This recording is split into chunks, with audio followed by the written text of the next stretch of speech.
பக்கான் நன்னாஸில் உள்ள ஒரு mini market Johor மாநில கொடியை தலைகீழாக பறக்கவிட்டதால் பொந்தியான் நகராட்சி மன்றம் அதனை 30 நாட்களுக்கு மூட உத்தரவிட்டுள்ளது. இந்த செயல் மர்டேகா தினத்தை நெருங்கி வரும் நிலையில் பொதுமக்களிடையே பெரும் விமர்சனத்தை ஏற்படுத்தியுள்ளது.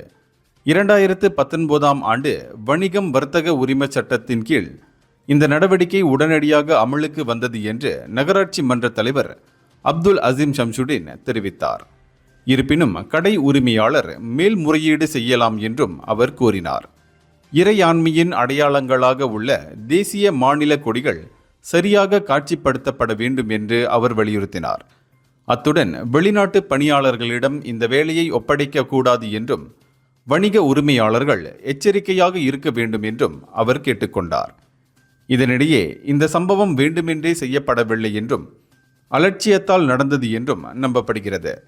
எனவேதான் இந்த சம்பவம் குறித்து காவல்துறை விசாரணை நடத்தி வருகிறது.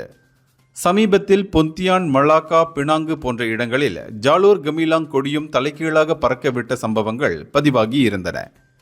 இதுபோன்ற தவறுகள் மீண்டும் நடக்காமல் இருக்க பக்கான் நன்னாஸ் சட்டமன்ற உறுப்பினர் தான் எங்மெங் வலியுறுத்தியுள்ளார். இந்தியர்களின் இதய குரல் மக்களோசை.